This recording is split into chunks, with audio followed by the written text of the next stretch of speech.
Welcome everyone. I guess it's still morning, and welcome to concurrent paper session 2A on ethics. We are grateful to our three presenters today, as well as to our featured respondent, Dr. Kristen Heyer. Kristen Heyer is professor of theological ethics here at Boston College. She serves as the director of graduate studies for the Department of Theology, as well as co-chair of the organization Catholic Theological Ethics in the World Church. In addition to her membership in the Society of Christian Ethics, she has also served as a board member of the CTSA, editor of the Moral Traditions series through Georgetown University Press, and editorial consultant of theological studies.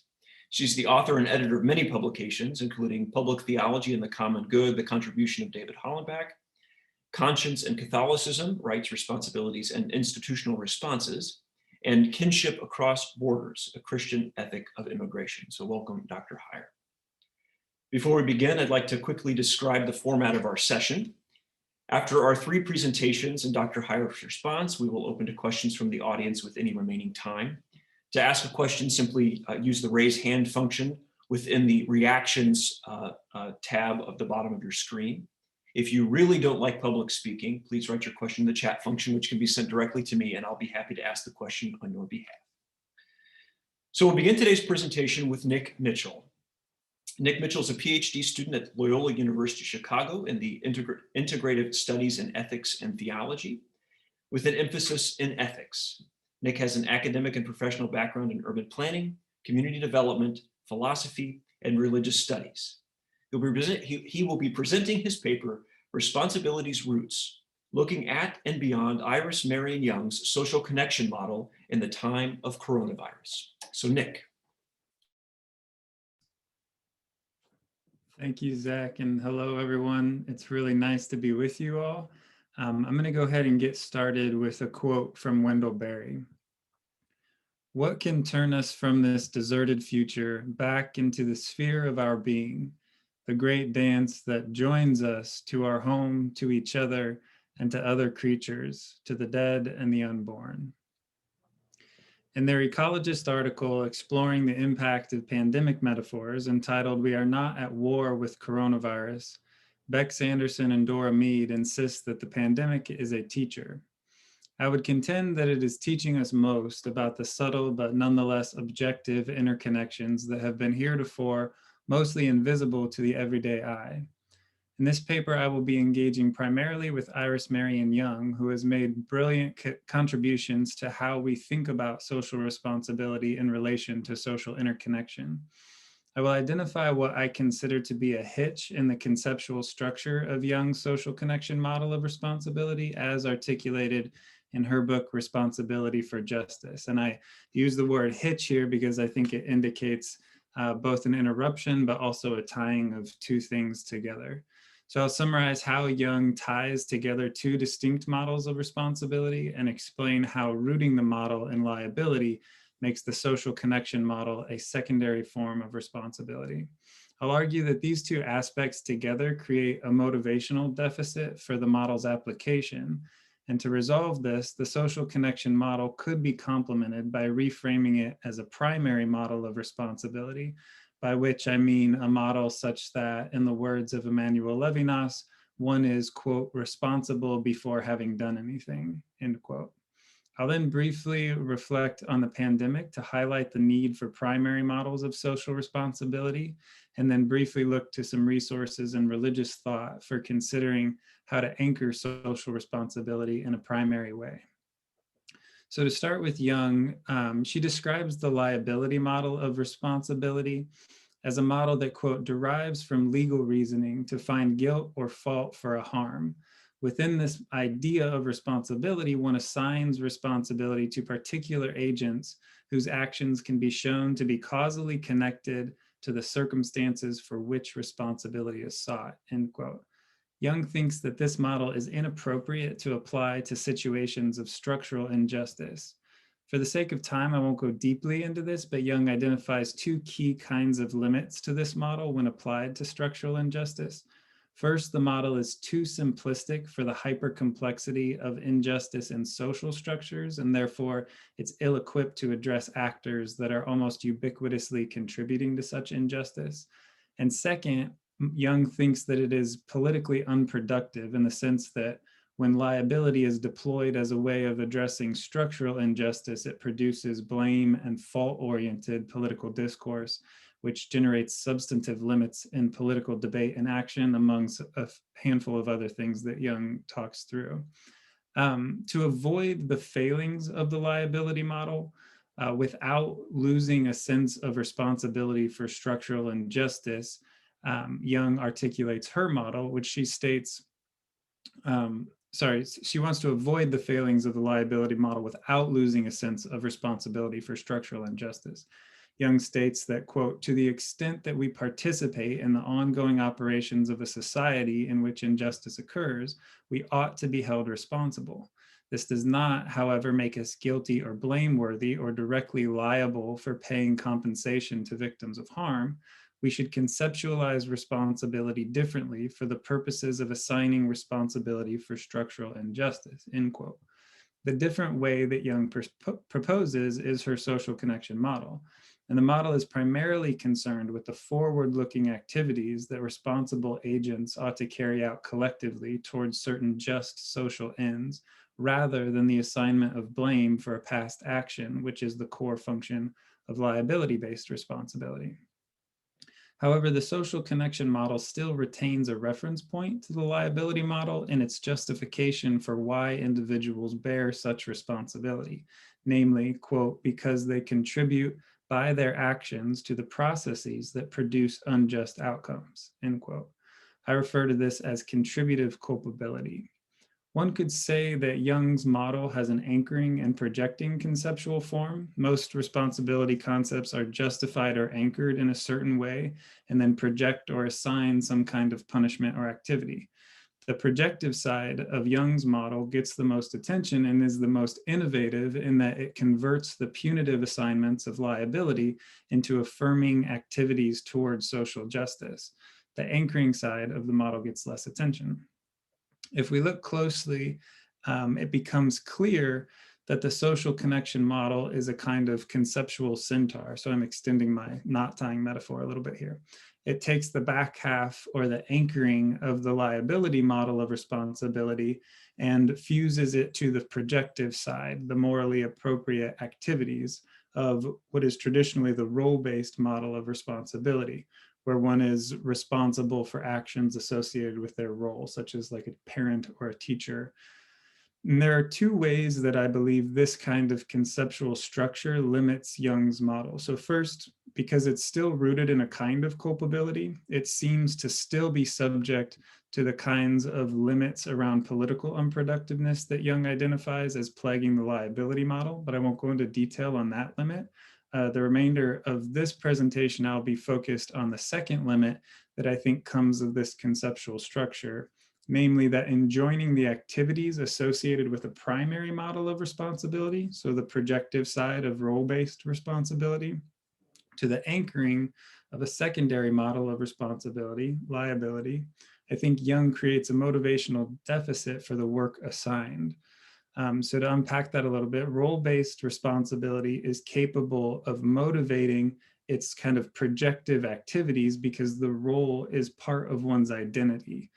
And the energy generated by one's self-understanding in the role-based model is able to flow kind of seamlessly into a motivation for actions associated with that particular role. I think liability interrupts this energy flow in two ways. First, liability is not primary. It is applied only after certain actions are undertaken.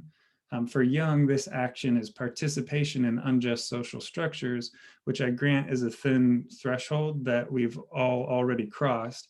However, secondly, and I think more importantly, liability models of responsibility typically have a passive predicate. That is, when one is found guilty, the anchoring of the responsibility, one then receives a sentence or a judgment or a punishment. And it strikes me as very difficult to convert this long-held association between liability and passivity into motivation for substantive social action. So to overcome this motivational deficit, I think it is necessary to rethink the social connection model as a primary model of responsibility, which would require anchoring it in a way that is not contingent on certain actions, but associated with who we fundamentally are. So I'm going to turn now to briefly think about the pandemic to demonstrate why a primary model of responsibility is so important for addressing complex social problems, and then return to this question of how we might differently anchor social responsibility as primary. So I want to talk a little bit about face coverings, which have become a key tactic in the public health response to the pandemic. And I think the question of mask wearing mirrors the problems of structural injustice in a helpful way. It is typically very difficult to trace the persons responsible for infecting other persons, particularly because of asymptomatic transmission. Because this is the case, the liability model of responsibility is not adequately equipped to face this kind of situation, just as Young shows its limits in the face of structural injustice. It lacks the ability to track clear lines of fault, or in this case, transmission, and so cannot assign and punish guilt at the individual level. Yet harm is still being collectively generated as a result of our varied activities. So the reality of community spread, I think, is an analogy to the complexity of structural injustice and can help us think through the social connection model. Consistent with Young's model, the current public health response outlines that what we ought to do in order to bring about better overall health. And these are based on the idea that we have a shared responsibility that can be discharged through collective action. To argue that we must undertake these robust, projective, and collective actions because most of us contribute through our everyday activities to the processes that bring about harm is a sound argument, but for many people it seems to fall flat. I think it's an accurate description of reality, but it is not a sufficient anchor to elicit the level of social action that the situation requires. People seem to have a difficult time responding to the idea that going about their lives as usual is causing harm, and that this realization ought to motivate them to engage in activities oriented toward the social good that they otherwise would not undertake. If we're going to generate the kind of collective social engagement that is required to overcome a pandemic or to substantively address structural injustice, I think we have to go deeper conceptually than the contributive culpability that anchors the social connection model. If social responsibility was rooted in our identity, that is, if it were a primary model of responsibility, the motivation to cover our faces would be more ready to hand. We would not need to look to a contingency of our own actions before actualizing our sense of responsibility. These contingencies lie in physical and social interconnections that are largely invisible. The pandemic, I think, is showing us that these interconnections are, though quite objectively, in place. And so I want to suggest that these interconnections, on the one hand, are frustrating our ability to rely on secondary forms of responsibility due to their invisibility and difficulty tracking through. And on the other hand, I think these interconnections are exactly the reference point we need in their objective presence to anchor social responsibility in a primary way. So now I want to turn to a couple of examples in religious thought that can just help us think about this a little bit further. In his essay on responsibility, resilience, and indigenous environmental studies and sciences, Kyle White discusses the operative power of, quote, making places sacred, which serves as a powerful motivator for people to continue to observe and take seriously their responsibilities. So I want to focus briefly on this procedure of making sacred as a motivational tool for responsibility. From a social perspective, the making sacred of our interconnectedness could be a key tool in making responsibility for justice a primary responsibility, which is an old idea in some traditions.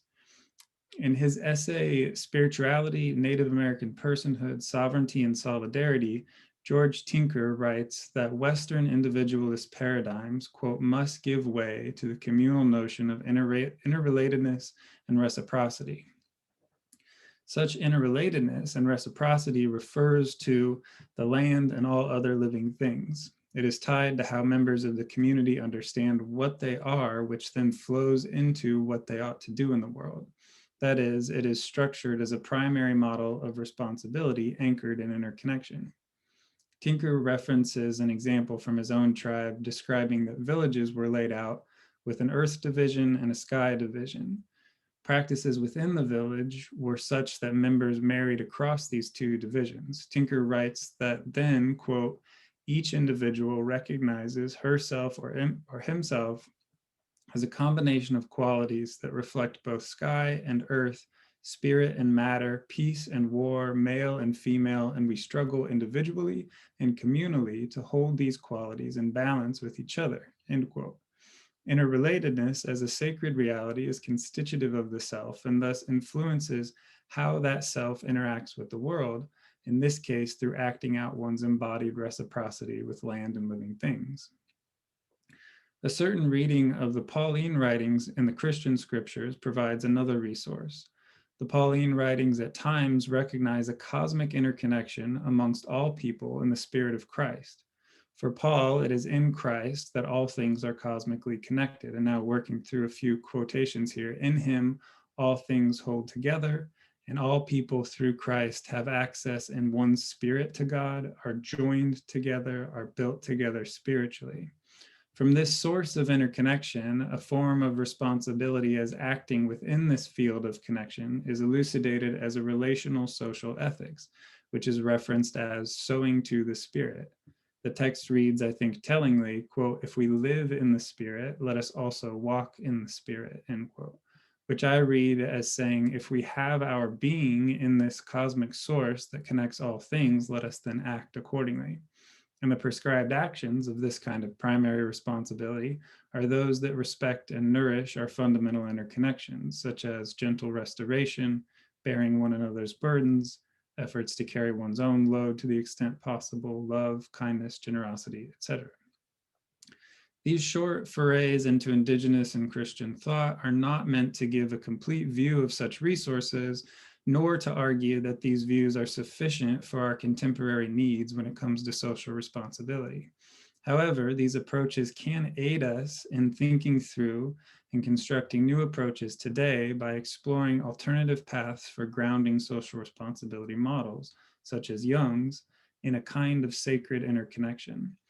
This basis could shift such models toward primary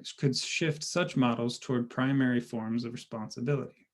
Under this kind of model, to wear a mask is not to have done a wrong or had a symptom and therefore responded in this way, nor is it exactly or completely based in the idea that you may harm someone in unknown ways by your participation in forms of daily life that can have dangerous results. Rather, it is to see clearly your connection to all persons and to see this connection as a sacred bond that is always already demanding responsiveness. It is to see through the opaqueness of everyday life, the objective but invisible ways we are connected, to see perhaps in spirit, to see in interconnection. Equipped with this kind of sight and the self-understanding it generates, we might say that the response of responsibility takes up residence within us. It issues from who we understand ourselves to be in connection with others already. We have made individualism sacred before, and we've made a technocratic view of connection sacred also. I think the pandemic as a pedagogue is showing us the objective nature of our interconnections of breath, touch, sociality, and economy.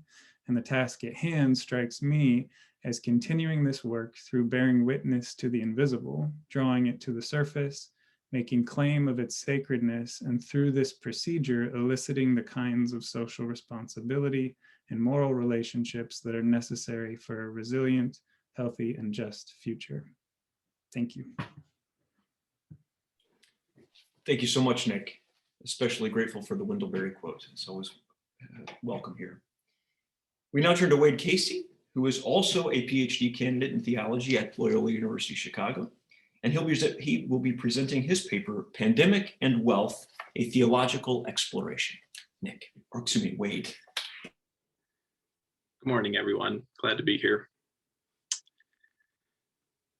COVID-19's reach is far and wide. Death, sickness, fear, isolation, and depression have come to pass because of the virus and the ineffectual response by many in power around the globe. In this essay, we'll focus on one resultant horror which receives only scant mentioning in most conversations surrounding the negative impacts of COVID-19, the obscene growth in wealth disparities. In the United States, COVID-19 continues to push millions of Americans toward the brink of financial destruction. And yet, as media outlets noted, in the first 6 months of the pandemic, the wealth of the world's billionaires rose by nearly $850 billion. Elon Musk's wealth alone from March through December 2020 rose around $100 billion.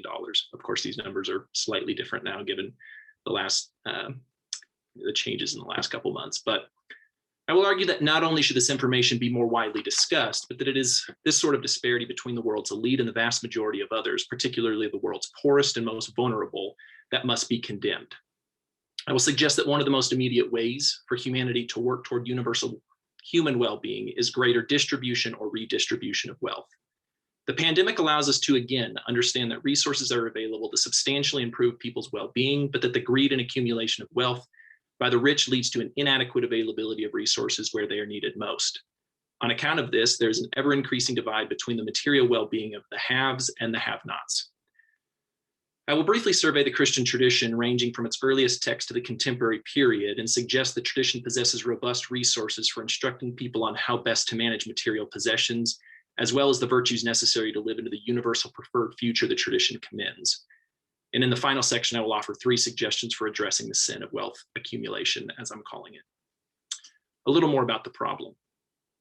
As just noted, the effects of the pandemic are far-reaching and the ever-expanding gulf between the rich and poor in American society is only one issue, as this conference makes clear. To illustrate particular ways in which the growth and accumulation of wealth by people like Musk or Jeff Bezos is tragically not the experience of many people living in the United States, I offer up a couple local organizations in my Northern Colorado community. The 2 organizations are Fort Collins Community Action Network, FCCAN, and La Fuerza Latina. And during the pandemic, they have offered essential financial, medical, educational, and legal assistance to families and individuals, particularly in the Latina community in Northern Colorado. A particular struggle for many Latinos and Latinas in Northern Colorado has been the loss of work. Many worked in local residential and commercial cleaning services in the food industry, and the inability to receive economic impact assistance because many do not have Social Security numbers because they're not US citizens is a significant problem.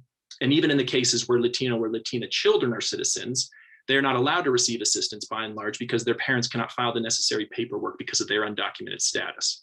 There's a good video on FCCAN's website kind of documenting some of these people's stories. Some of these folks are in my immediate circle. My point in using this example is not to get into the weeds about who is receiving stimulus and why. It's not even my subtle attempt to disparage the government in its response to the pandemic. Rather, it's simply to illustrate the reality that we're all aware of, that the pandemic has exacerbated already severe disparities in our country, not to mention the world, but that between the rich and the poor. While people like Musk, Bezos, Warren Buffett, and even the great philanthropist Bill Gates eat well, live comfortably, and immensely grow their wealth during the pandemic, others like people that FCCAN and La Fuerza Latina work with are struggling with basic needs that make life possible. Let me turn to the tradition now to offer a bit of a survey. Jesus's teachings, when directly addressing money and those who have it, are severely condemnatory. The Gospel of Luke consistently portrays Jesus denouncing the wealthy while praising the poor and declaring hope and newness of life for them. Consider, for example, the Lucan stories like the rich farmer who builds more barns to hold his excess, something in Luke 12, or the rich man who goes to hell and yet still tries to control and dominate the poor man Lazarus out of Luke 16. Or Jesus' woes offered to the rich in Luke's Sermon on the Plain, paired with Jesus' blessings for the poor, out of Luke 6. And though Luke is the gospel most concerned with wealth, there are stories in the other gospels that concomitantly carry a similar message. I'm thinking of something like the rich young ruler in all the synoptics, or even Jesus' commendation of the poor widow's gift in Mark 12. In addition to the biblical text telling of Jesus' condemnation of the rich and blessings for the poor, one should also consider the witness of someone like St. Francis or other Christian monastics before and after Francis, who continually rejected wealth and spoke of its evils. Throughout the life of St. Francis, Bonaventure continually highlights Francis's devotion to poverty and humility. Bonaventure even suggests Francis's embodiment of these virtues was a significant reason others were attracted to Francis's movement. And in many ways, there's a through line between Jesus's teachings, Francis's devotion, and the more recent project of someone like Gustavo Gutierrez. Gutierrez's argument for God's preferential option for the poor is not something, as the Peruvian priest says, that is otherworldly. Rather, Gutierrez believes liberation for the poor and the oppressed is something that must result in a historical and material transformation of their situations into ones that allow them to prosper. And, quote, it has to be undertaken by the oppressed peoples themselves, and so must stem from the values proper to these people, end quote. It's a very significant idea. Gutierrez and other church leaders who met together in Medellin, Colombia in 1968 on the heels of Vatican II are very clear that a significant obstruction for the material improvement of the poor is the greed and power of the world's wealthy. Much more recent works have taken up this history in meaningful ways that bring these teachings in the tradition into insightful dialogue with our contemporary situation. For example, David Cloutier's The Vice of Luxury, Economic Excess in a Consumer Age attempts to work out the seemingly impossible task of naming how much is too much. Cloutier is aware of the audacity of his project, but shows there is a rich history in the Christian tradition of critiquing luxury and the excesses in a consumeristic society that leads to luxuriousness. Citing research from 2011, Cloutier says that 70% of the US economy is personal consumption, and that in such a consumptive culture, there must be serious discussion about people's, quote, agency as consumers in terms of vice and virtue, end quote. In many ways, this paper is an attempt to address what he says is the pressing question for the most consumeristic and wealthy country that the world has ever seen. Quote, what are the right and wrong things to do with discretionary income, he asks, end quote. Of course, Cloutier is not the only contemporary voice expressing concern about the ways in which wealth and a capitalistic economic system destroy well-being for the poor. I'm thinking here of Willie Jennings and the Christian Imagination, Theology, and the Origins of Race, in which Jennings shows how capitalistic fervor and a desire to grow wealth both nationally and personally destroyed any possibility of human intimacy and community during the colonialist project of the Atlantic slave trade, a history that continues to bear rotten fruit to this day. Nicole Hannah-Jones, following Ta-Nehisi Coates in a New York Times article from June 2020, puts succinctly a central tenet of Jennings' work. Racism is the child of economic profiteering, not the father. Jennings shows that the colonial desire for wealth and power led not only to the abuse and destruction of Black and Indigenous bodies, but also a destruction of the land and the ways in which Black peoples in Africa and Indigenous peoples in the Americas identified themselves according to historic ancestral space. Lest one misconstrue the history, Jennings is clear in his documentation of the way leading Christian figures in European empires like Portugal, Spain, England, and the rest were largely complicit in, if not blatantly condoning of, the dehumanizing and utterly destructive colonial project performed for growing wealth, possessing more land, and holding greater global power. So let me offer a bit of a proposal with 3 suggestions about potentially addressing some of the issues at play here. The first is to name wealth as a sin. The wealth gap in the United States has increased substantially from 1970 to 2018 between upper income earners and middle and low income earners, according to the Pew Research Center. And the ability for a national and global disaster like COVID-19 to widen the gap even further is clear from the data noted above about billionaire wealth growth since the start of the pandemic. As I have noted just moments ago, the Christian tradition is filled with resources to not only condemn these injustices, but also to move along a path of reparation. Thus, the first step of my proposal is that as the Christian community, we must not be complicit in or be complicit by condoning the injustice of wealth accumulation and hoarding by the world's wealthiest people. Rather, we must condemn this behavior and offer a categorical rejection of it, like Jesus and others from the tradition have done. Step 2, as I'll offer here, is to inculcate virtues. Christians must strive for a disposition and a way of life that alleviates the suffering of the poor, even if it means we materially have less than we did before. This is restorative justice, and at the core of such restoration is a focus on reparations. Reparative work necessitates a particular disposition of humility, generosity, kindness, etc., at least in this instance. And if this sort of disposition is not present, then character formation, as the tradition consistently endorses, must be developed. An enormous, though not entirely helpful, list of books, courses, and classes, workshops in Christian circles over the past few decades under the title of spiritual formation have emerged. And though I have serious reservations concerning the recommendations of some of these materials and their authors, I do believe there are a host of figures, from Richard Foster to Barbara Brown Taylor to Henry Nouwen to Kelly Brown Douglas, who helpfully have pointed American Christians and others around the world toward a more generous, simple, and equitable form of Christian life. What I believe these figures do best is they bring timeless insights from the tradition about money, power, and personal and communal character to the forefront of Christian discourse. In more academic spheres, these considerations have frequently been discussed in the discipline of virtue ethics. It is also no coincidence that many of these figures value the teachings of Jesus as well as monastic traditions and stories of the poor and oppressed, not only in Christianity, but from other religious and spiritual traditions as guides for their respective projects. The final suggestion before I bring this paper to a close is to reflect on the redistribution of wealth as a final step. In the final chapter of Cloutier's The Vice of Luxury and throughout Jennings' The Christian Imagination, there's an emphasis for both writers on relationships, intimacy, and connection for dismantling disparities. And both authors offer what I find to be very practical suggestions for dismantling these injustices. Cloutier commends the importance of sharing resources and eating good food together, both of which he believes reduce the imbalances in the lived experiences between the rich and the poor, thus allowing for more equitable forms of life. One of Jennings' suggestions is taking seriously the places we live. He spends at least important time at the end of his book reflecting on real estate. Given Jennings is very concerned about the ways colonialism displaced peoples for hundreds of years, he believes that for Christians to actively engage in meaningful reparative work, they must constantly evaluate where they live and whom it is they associate with in those places. A whole host of other suggestions could clearly be put forward here in terms of redistribution, but I figured I'd reflect on these for a moment, and with this last one here in mind, though we could go many directions. These are fantastic steps in the right direction for reducing the disparities between the rich and the poor, but I would like to offer a more totalizing suggestion. Following Maximus the Confessor in his 400 chapters on love, I believe simplicity is perhaps the most important virtue one can pursue if one is interested in reducing the gap between those who have and those who have not. Cloutier gets at this when he critiques the idea of excess or surplus, which I heartily share. But my fear is that this does not go far enough, or at least maybe is put not in the clearest terms. Because in the consumeristic environment we live in, it seems to me that we too often fool ourselves into thinking that we need things when we actually do not need them. Thus, when we give things up, say, for instance, during the Lenten season, we frequently view these as sacrifices that we will take back when the season is over. And my suspicion is that many of us are great at convincing ourselves that what is truly surplus is actually necessary.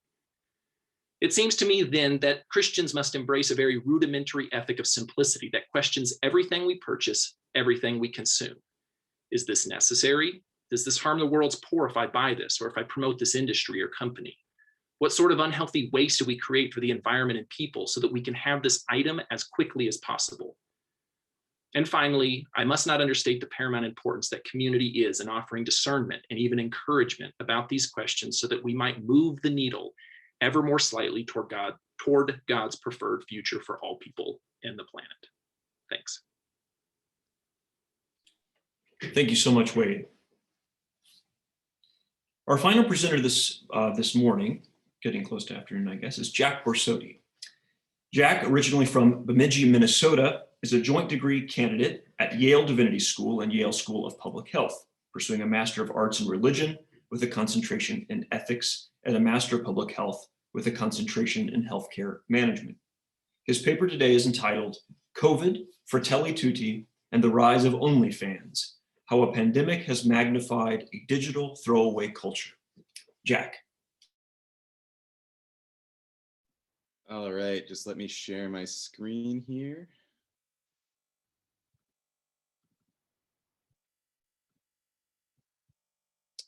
How does this look? Perfect. All right. Yeah, as everyone else has said, it's good to see you all here on this. Well, it's right before afternoon now, but I'm really glad to be here. So at the date of this presentation in February of 2021, the COVID-19 pandemic is coming down from its all-time high this winter. And with the news of several vaccines nearing deployment, the end appears to be in sight.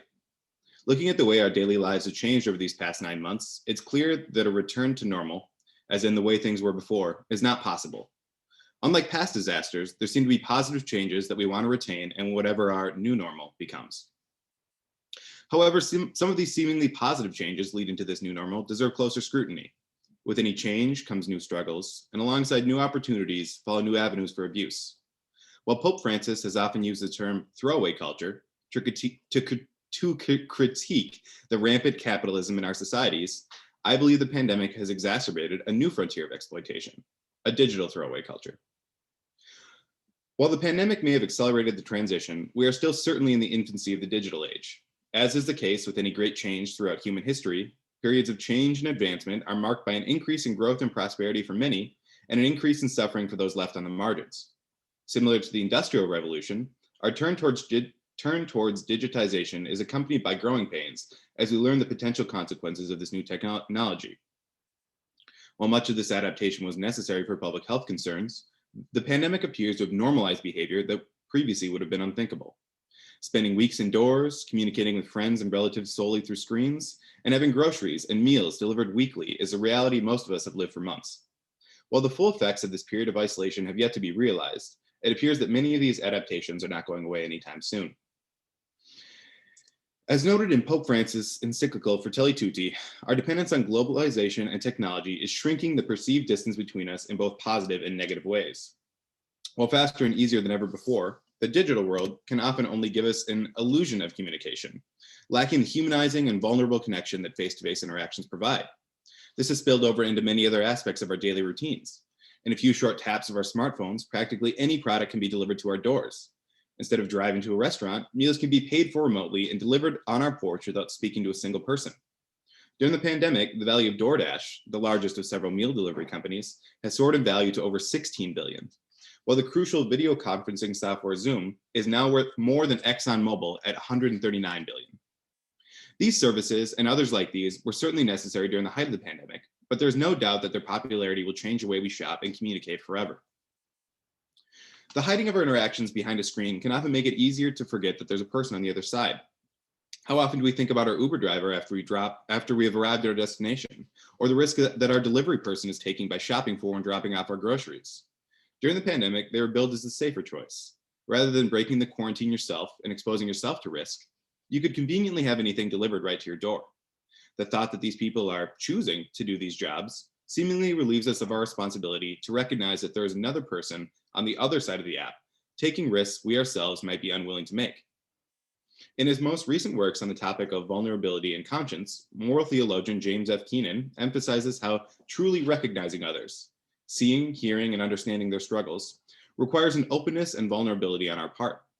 To be vulnerable does not mean to be wounded, but to enter into genuine human connection to the point that being wounded is possible.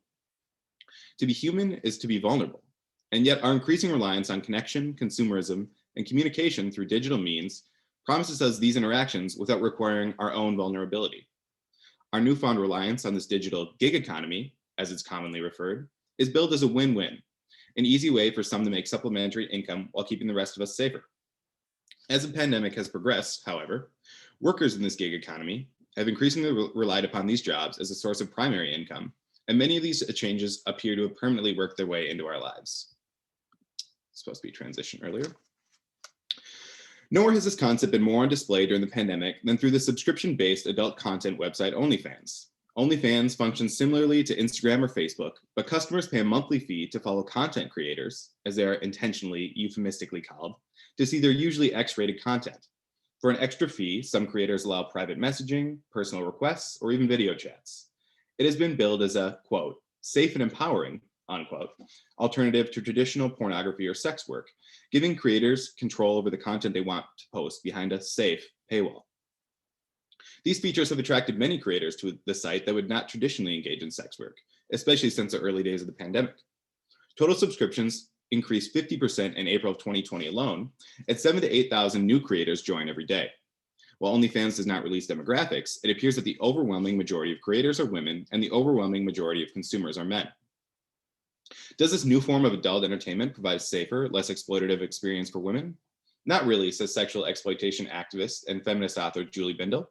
Quote, nothing about the porn industry empowers women, and that's what OnlyFans is, a vaguely sanitized porn set, unquote. While OnlyFans claims to offer content sharing and copyright restrictions, along with privacy settings, remaining completely anonymous online in 2020 is an impossibility. While many vulnerable women are lured into the prospect of making $100,000 a year or more using the site, most are exploiting themselves for far less behind a smokescreen of safety. The reality is that, quote, very little is said about the devastating emotional and psychological effects of women being bought and sold by men. Being treated as a commodity for consumption takes its toll, unquote. Similar to other gig work popularized during the pandemic, the fact that this work is being done through a screen and the perception that they are making a choice to do this work seemingly relieves us of our responsibility to recognize the humanity of the person on the other side. They are treated as a means, whether that be food, transportation, or arousal, rather than an end. With an emphasis on encountering the humanity of others, Pope Francis addresses the issues of exploitations in his encyclicals Laudato Si and Fratelli Tutti. Since the beginning of his papacy, Francis has spoken out against our slide into a, quote, throwaway culture, unquote. While the term has been used to describe rampant consumerism since the 1950s, Francis has pushed this definition to include the use and discarding of unwanted people as well. This throwaway culture that treats persons as disposable, combined with the hiding of our interactions behind a screen, has created the perfect storm for exploitation on a new frontier, a digital throwaway culture. Part of what makes a digital throwaway culture so insidious is that many of the exploitative aspects are seen as a choice. Nobody forces Uber drivers to pick up passengers during a pandemic, or OnlyFans creators to post even more explicit content to gain followers. Since the only interactions we have with the person on the other side is sanitized through a screen, it's possible to ignore their humanity, or at least to blissfully pretend that the person on the other side is not struggling as well. As long as their profile picture has a smile, how easy is it to pretend that they are happy with what they're doing? And the companies themselves go through great lengths to keep many aspects of their business hidden and often define themselves as platforms for independent contractors instead of employers, relieving them of the burdens of providing protections or benefits. The other reason the digital throwaway culture has often gone unnoticed is that it's not as blatant as the forms of physical exploitation we're used to seeing. While workers are not spending long hours in a sweatshop, the always-on nature of digital work causes its own unique sufferings. While being allowed to set your own hours is an important draw to the gig economy, crises like the COVID-19 pandemic mean that most don't have a choice, especially since they lack the protections of full-time employees. Many who lost their jobs at the beginning had to turn to gig work as a sole source of income. In April of 2020 alone, as unemployment skyrocketed, OnlyFans saw a 75% uptick in creator signups. So when gig workers become captive from lack of other options, are there any real choices present? Imagine a situation where a casual, semi-explicit OnlyFans creator suddenly loses their primary source of income.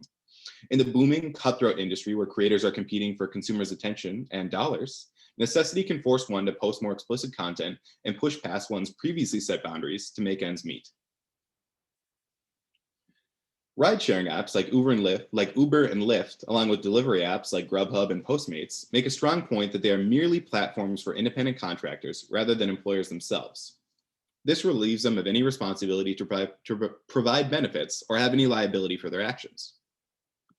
This attitude also makes it easier for consumers to use these services while ignoring any exploitation that may be happening.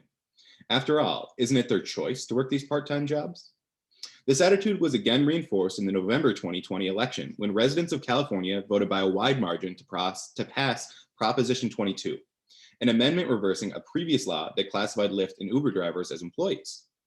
Uber and Lyft run their business models on not having to pay costs and benefits associated with full-time employees and have lobbied aggressively against measures that would force them to do so. While Uber and Lyft are notorious for not releasing driver and trip data, a Seattle study found that drivers working more than 32 hours per week, or the threshold considered to be full-time, accounted for 55% of all trips. It appears that the massive ride-sharing industry is built on the backs of full-time employees without benefits, rather than part-time gig workers as they purport. Now that the COVID-19 pandemic has exacerbated these underlying problems, how are we to remedy them?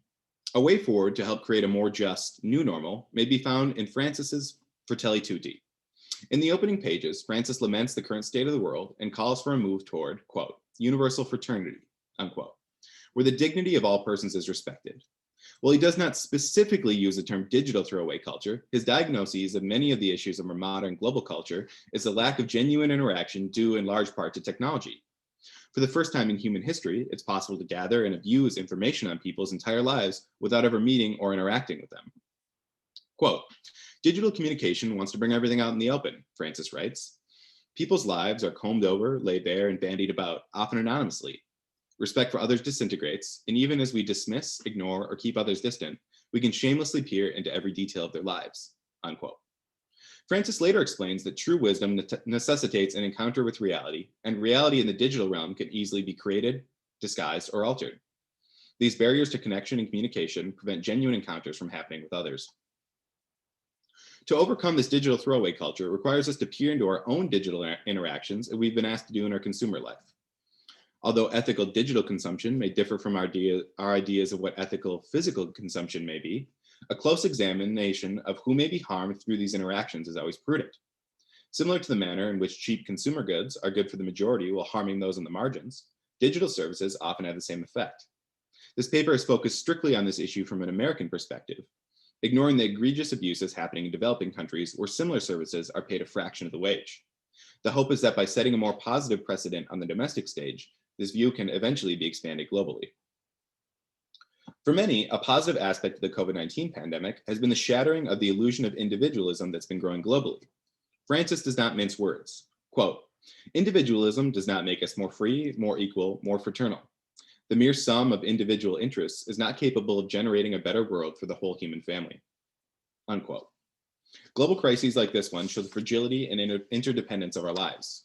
Turning inward through individualism necessitates a narrowing of our views, a narrowing that prevents us from truly recognizing others and allows us to ignore them, or worse, see them as obstacles in achieving our own happiness. If this pandemic has shown us anything, it's the fragility of our society when we turn inward on ourselves rather than outward towards those around us in solidarity and encounter. Moving forward into a more just new normal should be our focus as we appear to be approaching the final months of this pandemic.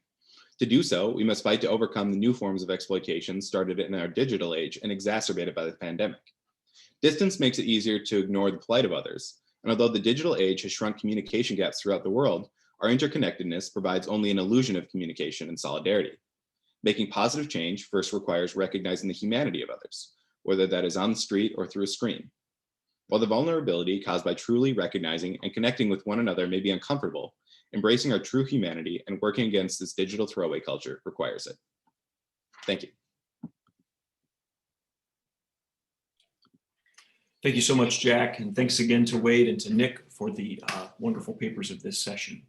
We'll now turn it over to Dr. Heyer for her response, and then we'll, with any remaining time, turn to questions and answers.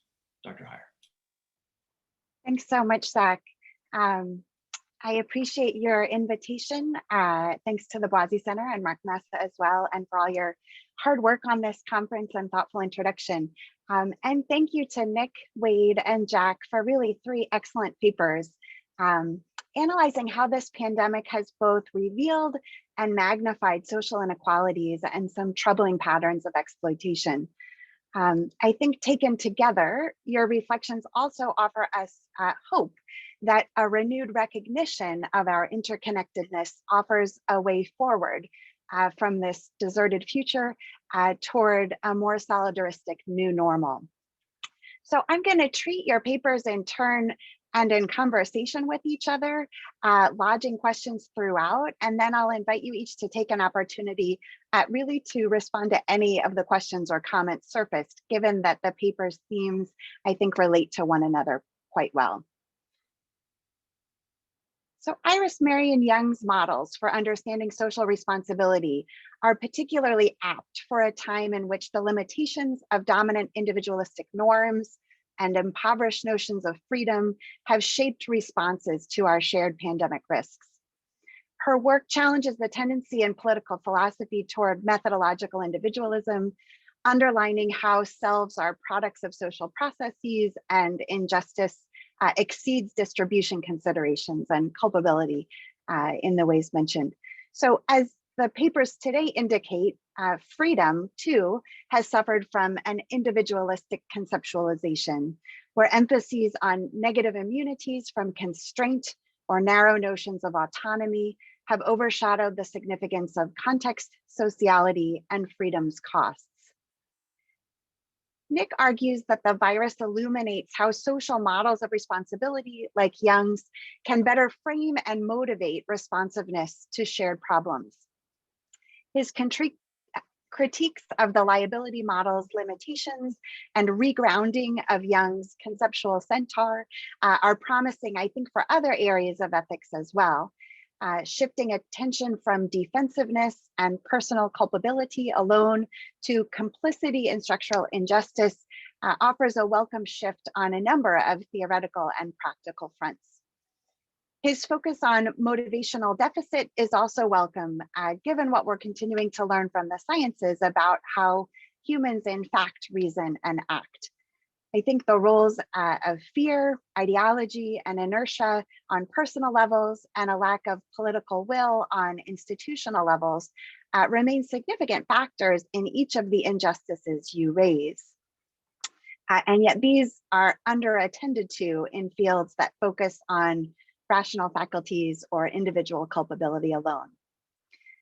So Nick, if, as you suggest, our interconnections should anchor social responsibility, I wonder if you can reflect a bit further on how religious and cultural forces serve to both bolster and impede our inherent sociality.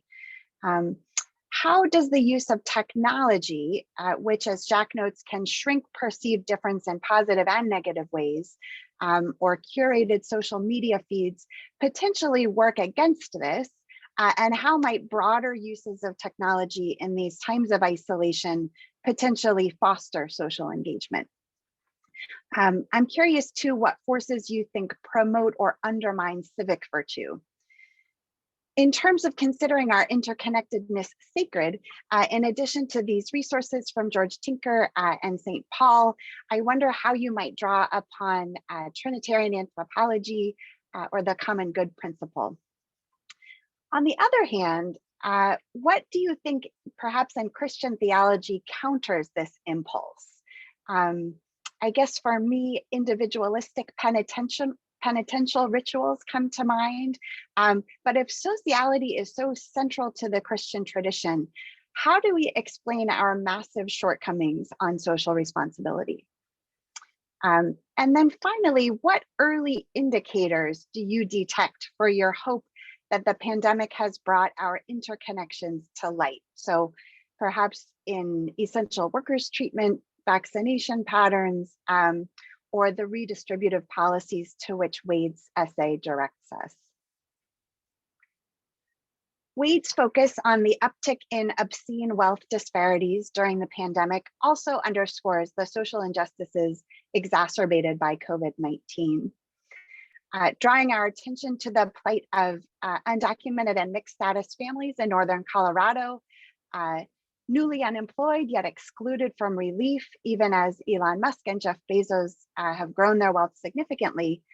He shows not only how our interconnectedness, but our differential vulnerability and polarization are made visible by this pandemic.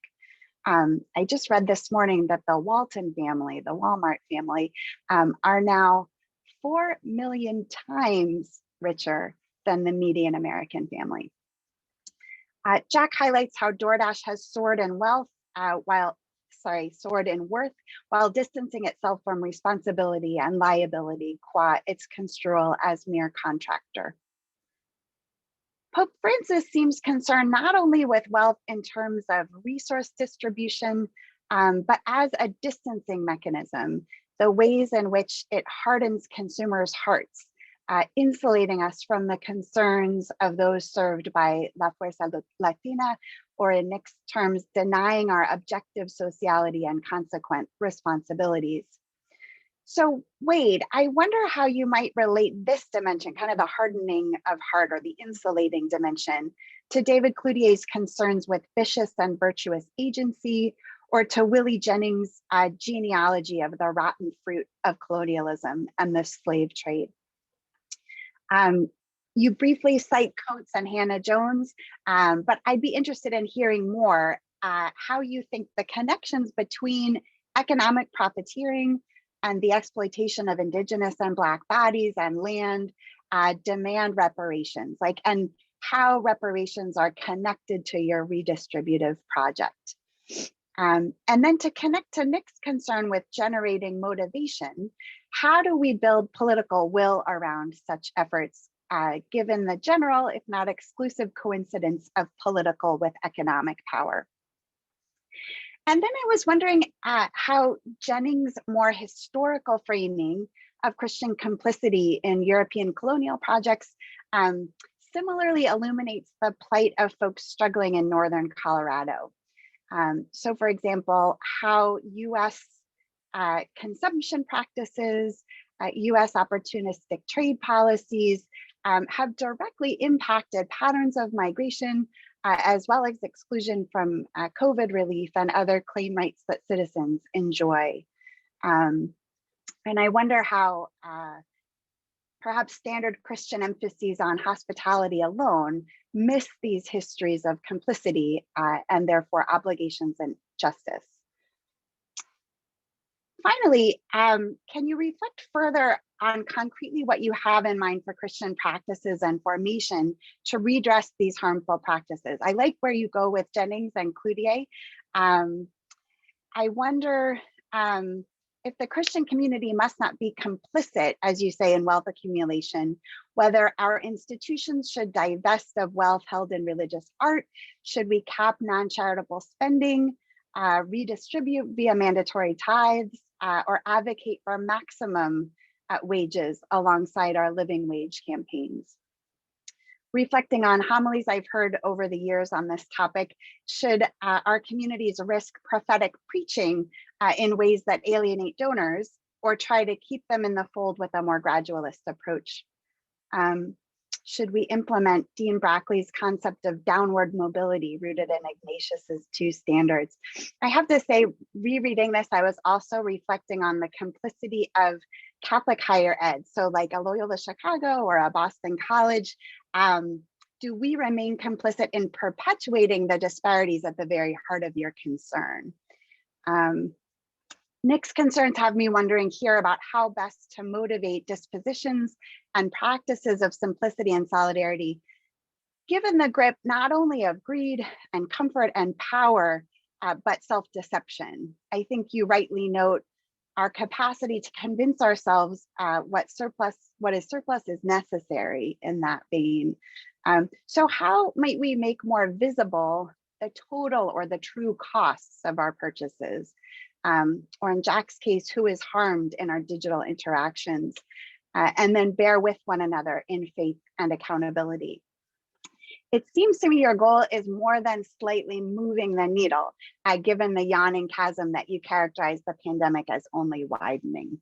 So I'm eager for a more radical agenda in the conversation. I think a related but distinct factor is the influence of the throwaway culture that so concerns Pope Francis in Evangelii Gaudium, Laudato Si, and Fratelli Tutti.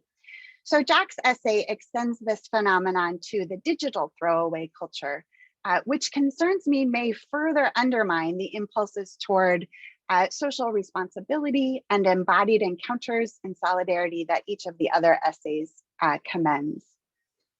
Jack's reflections connect to both the harmful impact of rampant capitalism and the need for social models of the self and responsibility.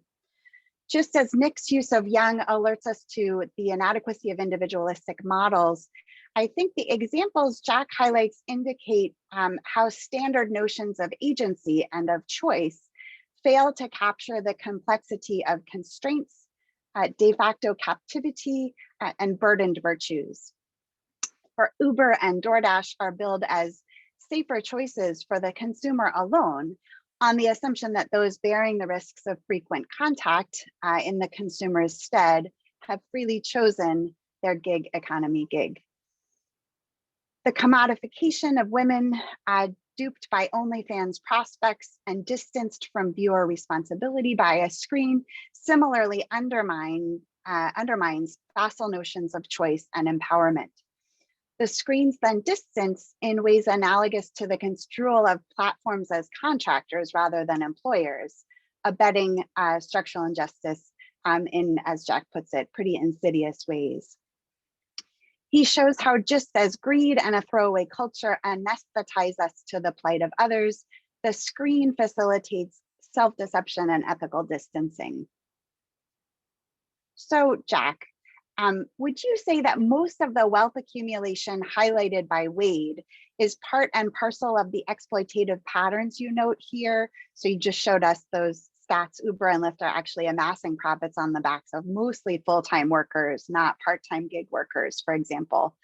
Should we think of wealth accumulation in a time of pandemic as extractive or as just unequal and unseemly, in other words? I find Fratelli Tutti particularly helpful in the ways that you identify. Francis's concerns that individualism does not make us more free or equal, and the harmful impact of technologies that turn us in on ourselves and degrade many of our interactions. But I also think at its heart is a fundamentally social vision that also speaks to Nick and Wade's paper's concerns. For the encyclical's treatment of the Christian tradition's social anthropology and its implicit account of social sin, I think reorient responsibility on many of the different issues you all have raised. Persons' inherently social nature and fulfillment figure prominently, with compelling reminders of how fundamentally we belong to one another, and how recovery of that can really combat the isolation and indifference that harm those most in need. I think to the Pope's discussion of the universal destination of created goods, similarly accents a social understanding of what belongs to those in need and constraints on market freedom.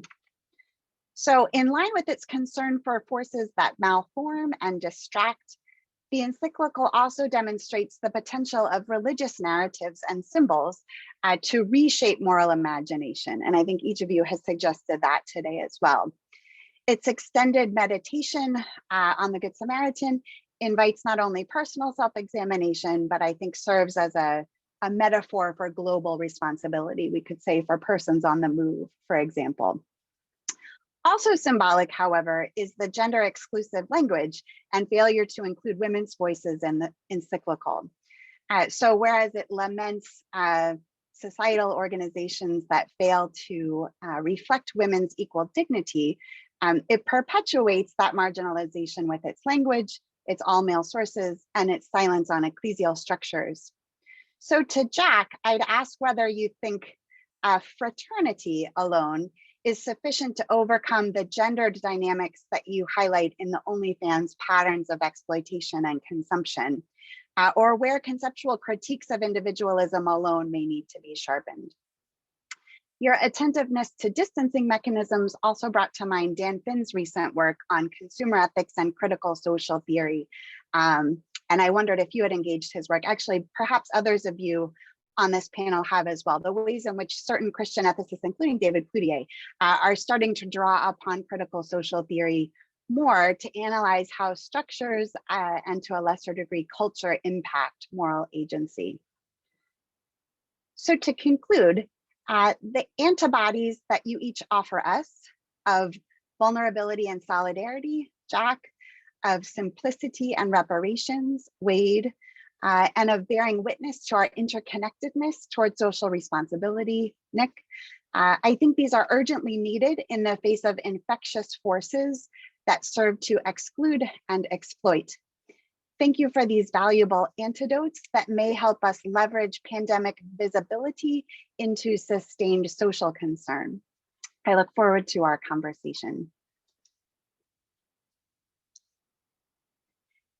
And I don't know if Zach wants to step in, but honestly, I know I put too many questions on the table for any or all of you. I think it's a smorgasbord and maybe you could each respond to what you like and open it up. Is that okay, Zach? That is, yeah. I was going to make the suggestion that you all can, if you all want to, if all of the presenters want to unmute and just sort of have a free flow of exchange as well, that's welcome too. So whatever you're comfortable with. Great, welcome. I can go ahead and jump in as the first addressee. So thank you first, Dr. Heyer, for such a thoughtful and synthetic response and really great questions. So I was thinking through a couple of things in connection to each other, just about the capacity of religious communities to both bolster and impede the recognition of our interconnections.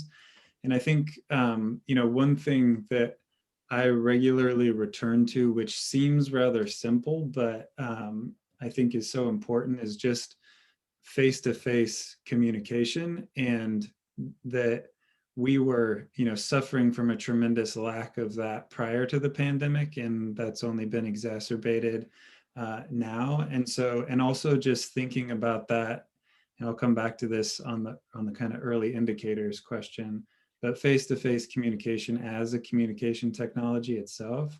And so in terms of promoting or undermining civic virtues, the forces therein, I think one thing that, especially in this setting of an academic conference, that strikes me as important here is also the university's role in knowledge distribution. I think the university is incredible at incentivizing the development or the specialization of knowledge in the way that PhD programs and tenure processes are structured, but that those incentives could equally and pretty forcefully be turned on the distribution of knowledge as well through community education, which I think the lack of, in many cases, is a huge, kind of issue in relation to promoting civic conversation and virtue and social connection.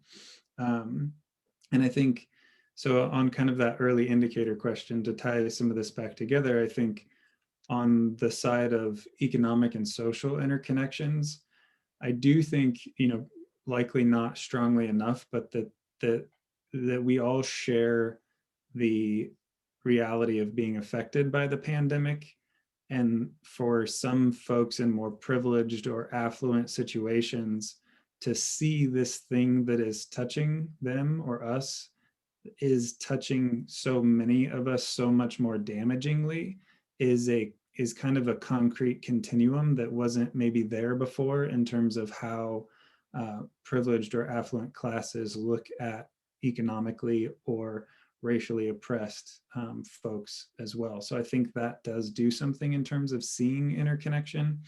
And yeah, just returning to this idea of being together as a democratic technology, and the kind of, I think some writers have, compared the Roaring 20s as a response to the flu pandemic in the late 19-teens as kind of this like pendulum swing of being so restricted socially and then this release of social energy.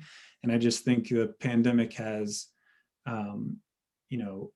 allowed us to kind of get acquainted with just the power of touch and of being in proximity with people, that something real is happening there. And there's a danger associated with that during a time like this that might allow us to just revere that reality a little more than we had beforehand. And so just to kind of close this rant with, I think we talk about communication technology and Zoom and social media and all these things. And I just like to bring into those conversations the idea of the body as really the most nuanced and developed communication technology that really puts to shame anything we've created on a computer screen or a phone screen or whatever to this point, in terms of how we're able to sense each other's presence, respond with body language and tone and eye contact and all these things.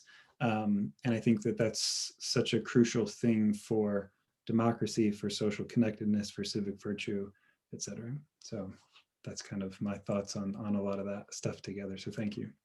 Thanks, Nick. I find that hopeful because I think the social issues that Wade and Jack's papers brought out and that I tend to go toward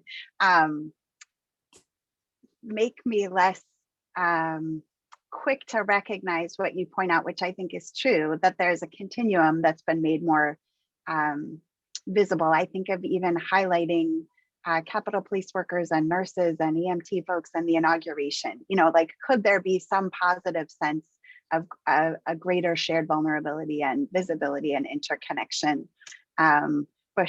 Before shifting back to my gaze toward rampant inequality and polarization. Thank you. Wade? Yeah, I would actually, I'll respond kind of briefly to some of these things, because I think, I really don't think I'm doing more than moving the needle just a little bit, but I do think these are like giant suggestions that if some of this stuff was taken into consideration in a more serious manner, you would be forced to move the needle more than just, or forced to move priorities more than just a sliver, right? And so I'll say a couple things, but I'd love if you want to kind of push back, because a lot of this is really just kind of thinking through different thoughts. And the reason I maybe wanted to turn toward more kind of 30,000 foot level suggestions at the end, particularly with something like simplicity, is I think the reason, and I'll keep kind of my purview focused on American Christians, I think the reason that we've made such a mess of notions of equality is because we've lacked the focus on principles like simple living. Mm-hmm. And so I think if you can turn the gaze in that direction, following so much of the tradition, right? I mean, this isn't rocket science for the tradition. I mean, you can go through a litany of figures that we all read on the daily and find, you know, a lot of it that's in line with, I think, the idea of living in a simple manner so that other people can have an equal share of well-being in life. So yes, to directly address some of your questions, I think we should talk in our church communities about what it means to think critically about the way we tithe, the kind of icons and property we own, even the kinds of places that our people live compared to some of the other people in our communities. If that kind of conversation isn't happening, then I don't really know what we're doing. Thinking about the university, again, not to specify anything in particular, but there have definitely been a number of moments, in spite of the praise that I think Nick rightfully gave to universities in a host of ways. I mean, there are issues within administrations that and topics that are discussed in the ways that that certain people live their lives that I think are in direct contradiction to any sort of an understanding of reparative work, not just racially or along the lines of gender, but very much economically, that they have to go together. That I think when you read someone like a Bell Hooks or even an Alice Walker, when they have this kind of race, class, gender analysis and methodology, it's like, man, you have to take these together. And if you don't take them together, then you're really going to miss the mark. So that's not necessarily specifics, but just to say, I think these problems are enormous. And I think that we're really missing the boat on a lot of it. We can talk more about, the economic profiteering and some of Jennings' ideas in particular, but I think that's just kind of the initial response to your questions. I think that's helpful. Yeah, I was thinking even in terms of the meritocracy that private higher ed necessarily buys into, kind of goes against the grain of some of your agenda, not unlike what Nick was just saying, kind of a focus on incentivizing specialization away from community distribution of knowledge as well. But also we could talk about internal practices as you're signaling. And I do think what you end with in terms of embodied practices and sharing food and spending time with each other, that's, I think, more likely to motivate in the way that Nick and Iris are concerned about than just prophetic indictment, to be sure. We have a student here in ethics, Sarah Bernard Hoverstad, drawing on sociologist Juliet Shore, who says, we need to get away from sacrifice and greed alone and get about growing our food and spending time with one another. And I do think faith communities are well poised to kind of invite rather than indict in that manner. Thank you. Yeah. Jack? Yeah, so the question of yours that really stuck out to me was sort of leading back to Wade's a little bit about, like, is this wealth that's being gotten, is it extracted or is it unequal? And I hadn't thought of it from like that exact viewpoint, but I would put it pretty firmly in the extracting category. I guess the first thing that comes to mind is there was a Super Bowl commercial for Uber Eats that it riled a lot of people up, including myself. It was basically just this commercial of like, eat local, support your local businesses. And it showed like smiling people delivering the food, totally ignoring that Uber Eats charges the restaurants themselves 30% from whatever they're making, pays the driver less than minimum wage and then charges you extra fees and then pockets all that profit. but they just market it under this whole, you know, of like you're in solidarity with people around you. And it really just is, it just so, for the consumer, it's really confusing, because if you don't like do your own research into this, like you really have no idea. You think that you're doing a service by this. And I think that also runs into Wade's other point of examining, like, as a Christian community, like what we actually need, and like sometimes thinking of things that are actually surplus are really, like, we tend to think of them as necessities. And it's not just, you know, examining what exactly, like, what is necessary for us, but also how do we acquire those things, you know, because it's shown, like, through a lot of these other services that are cropping up as, you know, you could consider some of these things to be necessities, but if you're acquiring them in these ways that are just, you know, unequal, then you're still doing an injustice. And then could you remind me, you had something about the OnlyFans or fraternity? I sort of missed that question. Oh, well, there was a lot of critique around Fratelli, Tutti. I mean, we could argue about the Latin being translated to just brothers or more gender inclusive way, but at least we can agree there are 0 women cited in it. There are critiques of society organizations that undermine full women's dignity and yet silence on ecclesial structures that also exclude women from positions of power and authority. So I just thought, like, how far does a generic, if not masculinized, critique of individualism, when we're using words like we're all brothers, go, given the particularly gendered dynamics of the OnlyFans patterns that you describe? Like, do we need to sharpen just like generic solidarity, much less interrogate fraternity, if it's going to kind of paper over the differential gendered threats? That is another interesting angle that I guess I haven't entirely thought of. But now that you're bringing it into the open, no, I think you're right that I don't think just speaking of fraternity more generally will get us past some of these issues. I think it's trying to find like a better way to talk about, you know, not just seeing them as people, but also like finding a way to stand in stronger solidarity with them. And I guess you're right. I'm not sure that just the term fraternity would actually do that. Yeah, I don't think you do that in the paper, but Francis does that in the encyclical. So I just wanted to kind of raise it for consideration. But thank you all for these really thoughtful responses, and I'll let Zach open it out further. Yeah, we'll take questions from the audience. As a reminder, again, use the raise hand function. If you prefer that I ask the question, just send me a chat, but we'll open the floor. We'll start with Laurel. Hi, everybody. Good afternoon. Thank you for this conversation. I was thinking this is maybe like the first actual academic, like, thinking about the pandemic out loud with other people that I've done, and it is like feels like a relief in my body. So thank you for that. I have a question that I think is for Jack, but is maybe for Jack and Wade, and is maybe for all 3 people. The UK Supreme Court recently ruled that Uber drivers are workers, not contractors.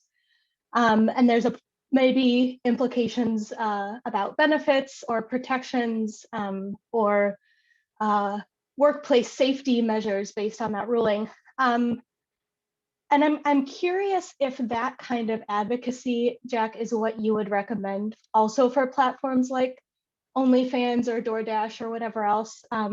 That is, should we be putting pressure on the parent companies to create ethical workplaces for the people that work for them and are generating their wealth? And I'm thinking of like some of these platforms as the digital version of something like a textile sweatshop. And textile workers in the global South often say, we don't want you to boycott buying our products. We want you to insist that the parent companies pay us a fair wage and give us sick days and do our health insurance and all of this. Is that the kind of advocacy that you think makes sense for these kinds of platforms? And Wade, does that challenge your advocacy of simplicity maybe as a different kind of response? So I'm curious in the tension between like continuing to participate in the economies that we have and insisting that they get better, not to ignore simplicity, but is too much of an emphasis on only simplicity and cutting back and not participating? Is that actually helpful for the people that are being extracted from.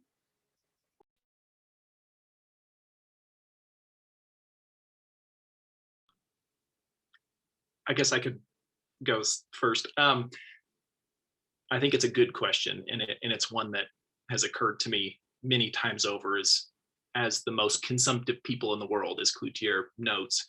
What kind of role do we have, across the world, and not just in our own context? I guess I'd maybe, if I was allowed to try to make a decision on some of this stuff, I'd maybe want to reframe it a little bit to say, it appears to me that there's plenty of economic well-being in the world for all people. And that, yes, I would still commend a simple form of life, but it's going to demand to try to alleviate some of the economic suffering around the globe, just the material suffering of people around the globe, that people that have an extraordinary amount of wealth begin to share that more broadly. And so I think it's a totally fair critique to put the onus of the burden on corporations. I think there's also it makes total sense that you would have things like a wealth tax, which I saw an article just the other day about Argentina and Bolivia implementing to try to pay for coronavirus suffering in their countries. So I think those are all tools at our fingertips that, yes, we should engage with immensely. I don't think, though, that means that we necessarily have to give up this commitment to try to not, I think so much of it has to do with a throwaway culture, not necessarily in terms of, digitization, but even in terms of the kinds of things I get at Christmas from my family, where I'm like, oh my God, I'm not going to use this kind of stuff. And I think so many of us have that experience that I don't know that I need to continue to buy sneakers from Nike to necessarily benefit the people in the places in which these products are coming from, though we have to think very critically about the ways in which those corporations and the governments at home and abroad treat that. So I think it's I'm kind of pleading the fifth a little bit, but I think that there's got to be personal responsibility, but there's also got to be institutional responsibility. And I think working out all those details is really messy, but I don't think we're doing it. So I'd rather do it messily than not do it at all. Yeah, kind of parroting that point, I would say a lot of the responsibility is on the institutions themselves. And I think it's also been shown over the past few years that really the only way to do that is through regulatory pressure, because the companies themselves just don't really seem to have, they just don't seem to regulate themselves. They keep operating the same way they always have been. And yeah, I guess that's a really difficult question when it comes to the boycotting versus trying to put pressure on these companies. And I would say that a lot of these companies, that they should be boycotted. I think if you have the opportunity to not use Uber Eats or DoorDash, that I think you sort of have an ethical responsibility to not do that, because you're sort of just perpetuating this injustice. And I think it's been shown that the more that these services are used, and also the more employees they have, their wages have actually gone down over the years. The average Uber driver now makes less than they did 3-4 years ago, just because as the service has increased in popularity, more drivers, they're able to just continuously, pay less and less. So yeah, I think we have a bit of a responsibility to boycott these services when we can. Can I jump in on that question real quick? I think that's such a good question. And when that kind of problem comes up between personal ethics or institutional or structural ethics, there's some writers, some Marxist and some Marx influenced writers that talk about concepts of interstitial revolution and prefigurative politics. That's kind of this like middle ground of like almost creating new organizations and institutions within the spaces in the current system. And so it's kind of like a both and I think the sociologist Francesca Paletta has a book called Freedom is an Endless Meeting that is kind of a take on the civil rights movement from this perspective of like prefiguration, like our organizations trying to be the society in themselves that they want to build into the world, versus are they taking on strategies that are more consistent with current social structures because they're the most effective, kind of that question and tension. So I just want to throw that in there too real quick. Joseph.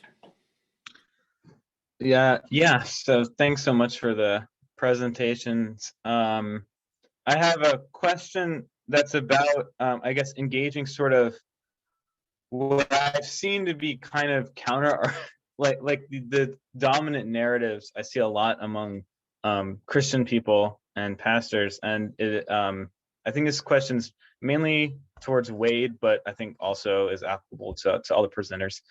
So Wade, when you were talking about like the accumulation of excess, I couldn't help but think of a story my dad told me when he was growing up in Italy, Catholic, of course, and before his first communion, he asked the priest, he said, Padre, why is it that the priests, they have such nice cars, but when Jesus came into Jerusalem, he rode on a donkey?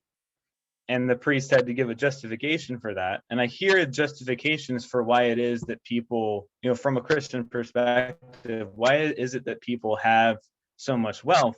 And they'll say, well, they're reaping what they sowed. The parable of the talents, it's a good thing to use the gifts that God has given you.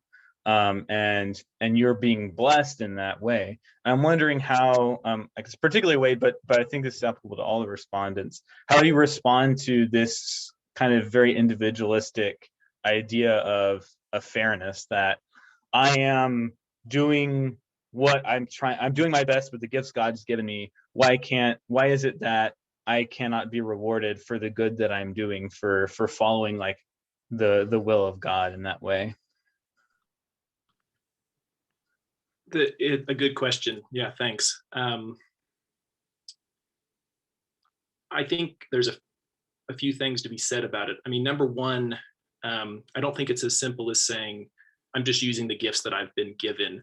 When you take a look at again, thinking of just particularly American history, some of the work, when I reference things like reparations, there were efforts after the Civil War to try to do reparative work by giving Black farmers land grants.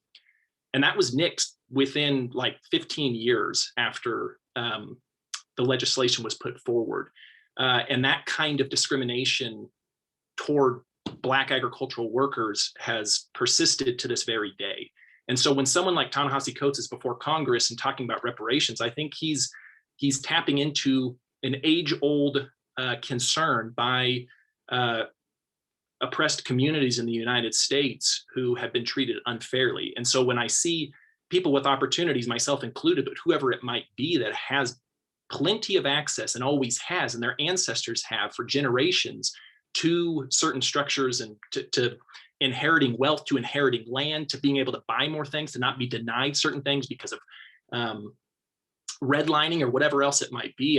I just think, man, in a world in which we had equal opportunities, maybe we would have a different conversation about these things. But that's not the case, especially historically speaking, and obviously in the present. So I think that's one thing that kind of immediately comes to my mind. There was something else, but I'll leave it there in case somebody else wants to jump in. I think that trying to justify people having these great things, well, I guess the other thing, and then I'll quit, is that it's not that I think anybody should be denied the opportunity to survive and have the basic goods of life and enjoy life. I think I was grateful for Nick's quote of Wendell Berry. I mean, this is one of Wendell's classic claims where he says, everybody should have that opportunity. The problem is that not everybody has that opportunity. And so in a world where you have people that have so much extra that they can't possibly use it, and you have people who do not have enough, that's a world in which you have to rethink, okay, by me, thinking of Dr. Hayer's comment about Walmart, that one of the Walmart children, one of the Walton children, just bought a car collection for like $222 million. And it's like, I'm sorry, but that doesn't cut it. I mean, this is not fair and equal opportunity to things. Yeah, I'll stop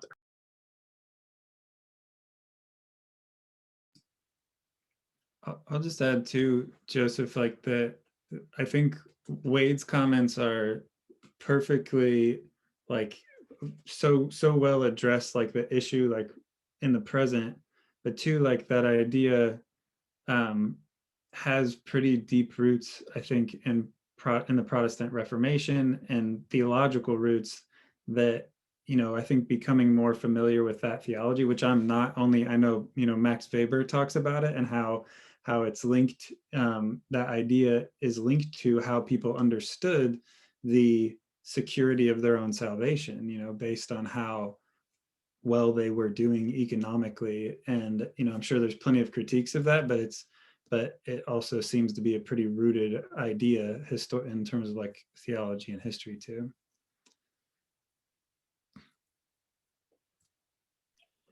Well, thank you all. One more thanks again to Nick and to Wade and to Jack for their papers, and for Dr. Heyer for her wonderful response, and for all of you for a great conversation. We appreciate your presence here today. We're now at our lunch break, so we have an hour before our afternoon session begins. So take a break, get something to eat, and we'll see you back at 1:30. Thanks so much, all.